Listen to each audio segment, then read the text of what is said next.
Hi, I'm Elaine Harding. Welcome to my blog .stampwithelaine.com.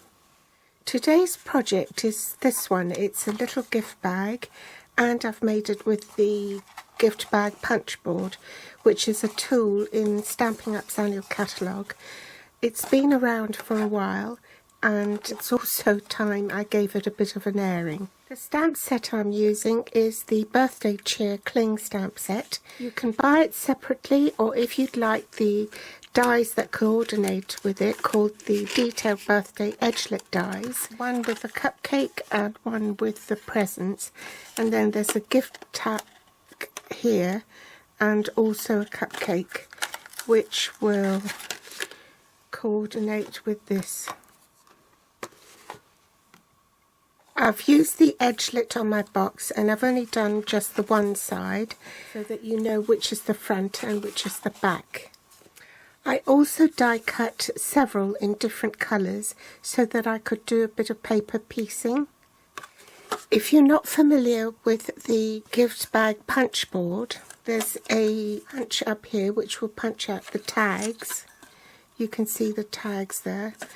And you can make the box in small, medium or large, and these are the score lines for it.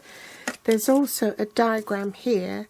This is what the punch does. It cuts out the tabs at the bottom of your bag, and the side here punches out the holes for the ribbon to go through. This triangle piece is for the gusset of the bag. You can see on the diagram here, and the measurements of the paper are also written on the board itself to remind you what they are, and also the instructions. So for a small bag you need a 10-inch piece. For a medium bag you need 11-inch.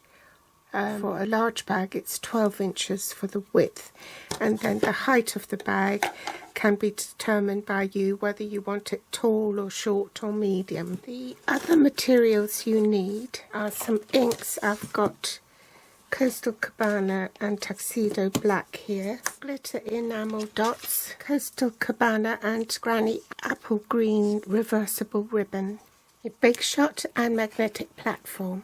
Multi-purpose adhesive sheets, because these edgelets, it's much easier to use it with cardstock rather than trying to glue all these little bits together. An adhesive sheet will make your life so much easier. The die is about 2 1/4 inches in height, so you need to cut strips of cardstock about 2 1/4 inches in height by 6 inches, so it will go across the multi-purpose adhesive sheet. Then place your die. This is a bit narrower because I made a mistake. I'm going to reverse my plates, place my die on top, pop it onto my Big Shot and then top cutting plate, and I'll run it through the Big Shot off camera. But I've gone ahead and die cut mine just to save some time. This is my seam, so this will be the front of my box. I'm going to peel this off. Oh bother, I forgot to record it. But I've peeled that off, the adhesive sheet, and popped it on my box. And then I'm just going to cut off the excess here, trim it.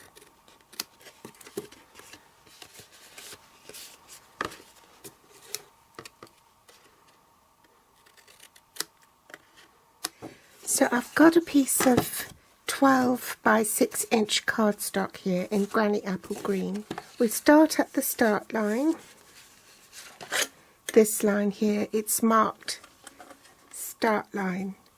And there's a horizontal groove here to score your horizontal line. Butt it up and as far as it will go, so that it's along that groove there.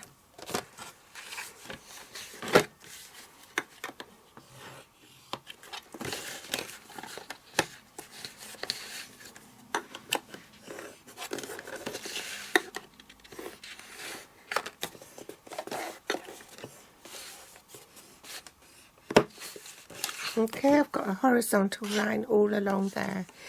Then I place my cardstock at the start line where this beak is, and I punch. Then my box is large because I've got a 12-inch piece, so I score where it says L, that large groove there. Okay, then I move the cardstock so that that score line is aligned with the beak and the start line. Punch.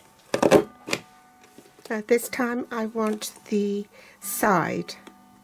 So this is the side of the box, so I score at the side. And if you want the gusset as well, then you score down the center of that, and you also score the triangle. Okay, now you want to slide that side line all the way to the start line, and this time you want to score at the large groove. Punch, and then move that score line onto the start line. Punch, and this time you want the side, and you also want the gusset. Score the triangle. Punch, and also punch at this line as well.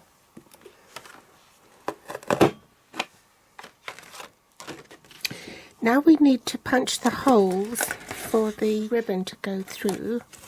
So we need a hole there on the side. So you line this edge up with the beak along here and punch. Then you line it up at the next line, which is here, and punch. Then you line it up at this line and punch. Then at that line and punch. And then at this line here on the end tab and punch. Get your bone folder and crease these lines. Don't bother about the one with the gusset, just do the main lines. Cut off the tabs here and here. Run some double-sided tape on the tab.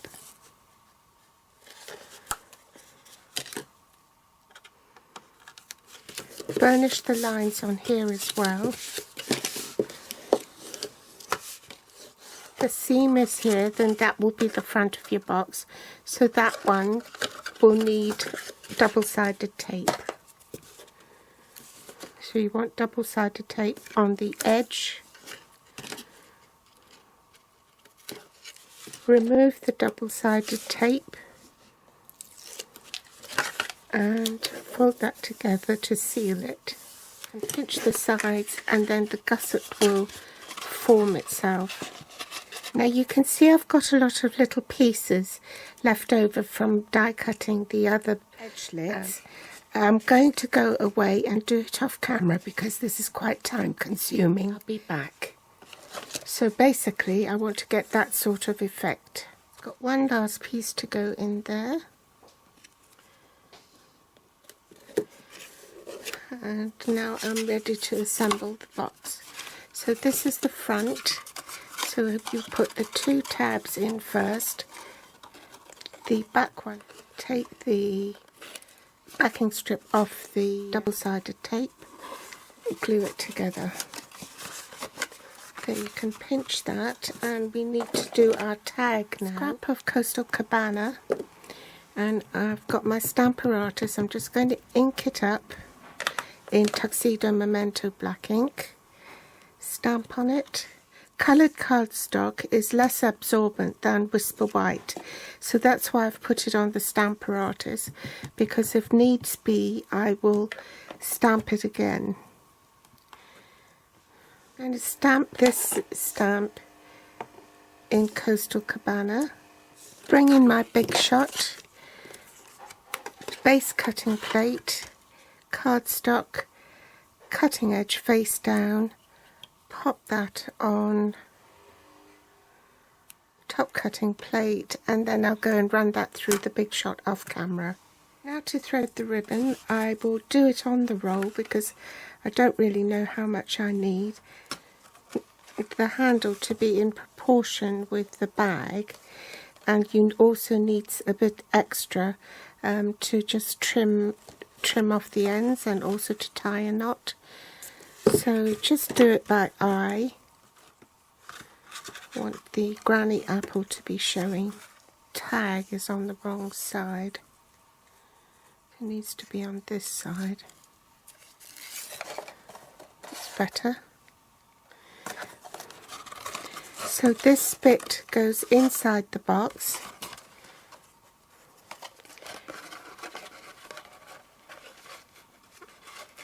And the end of the ribbon also goes inside the box. So you join the ends together. Let's pull some more ribbon through because it's too short.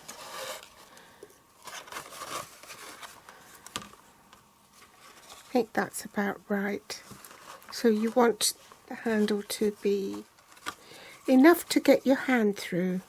That's the best way to describe it. Hold these two bits of ribbon together and tie a knot.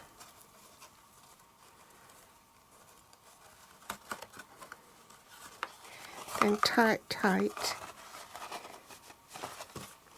and snip off the ends. Grab a glimmer dot.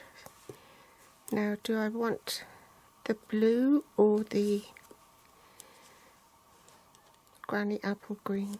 Let's have a purple one instead. There we go. I think I was a bit more generous with the handles on this than I was with that. Never mind. So there you have it. A gorgeous bag using the gift bag punch board. Join me again for another project later in the week. Thanks for joining me today. I hope you enjoyed today's project. If you did, then do give me a thumbs up, and I'll see you next time. Bye!